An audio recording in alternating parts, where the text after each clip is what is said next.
حدیث قدسی میں جس روزے کے بارے میں اللہ رب العالمین نے فرمایا کہ الصوم لی وانا اجزی بہ وفی روایت الصوم لی وانا اجزا بہ، کہ روزہ میرے لیے ہے اور میں خود اس کی جزا دوں گا. یہ وہ روزہ ہے جس میں روزے کی تمام شرائط، تمام آداب کو ملحوظ خاطر رکھ کر رکھا گیا ہو.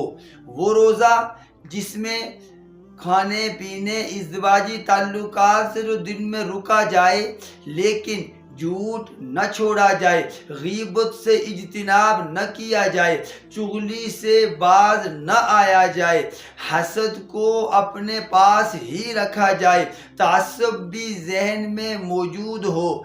ان اخلاق ذمیمہ، ان اخلاق رذیلہ کے ہوتے ہوئے اگر کوئی روزے دار یہ سمجھتا ہے کہ ایسے روزے کے بارے میں اللہ فرماتے ہیں کہ روزہ میرے لیے ہے اور میں اس کی جزا دوں گا، تو وہ غلط فہمی میں ہے.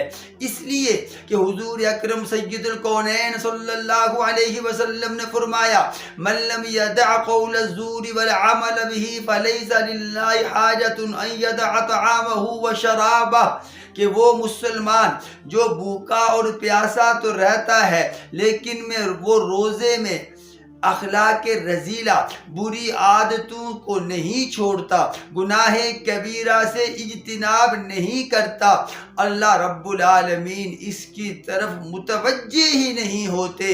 اللہ کو اس کی کوئی پرواہ نہیں کہ یہ بھوکا ہے، یہ پیاسا ہے.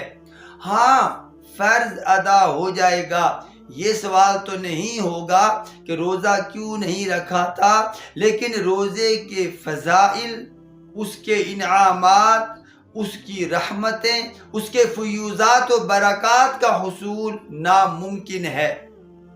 یہ کیسی چال ہے؟ افتؤمنون ببعض الکتاب وتکفرون ببعض، کہ بعض کام تو ہم شریعت کے مطابق کریں کہ روزہ کھانا پینا نہیں، ازدواجی تعلقات قائم نہیں کرنے، لیکن دوسری طرف گناہ نہیں چھوڑ رہے. جس اللہ رب العالمین نے یہ فرمایا فَمَن شَهِدَ مِنْكُمُ الشَّهْرَ فَلْيَصُمْ، کہ تم میں سے جو کوئی بھی رمضان کا مہینہ پائے اور وہ عاقل و بالغ ہو، شرائط پوری ہوں تو روزہ رکھے. اسی اللہ نے فرمایا ہے کہ روزے کی حالت میں گناہ کبیرہ سے بھی بچنا ہے.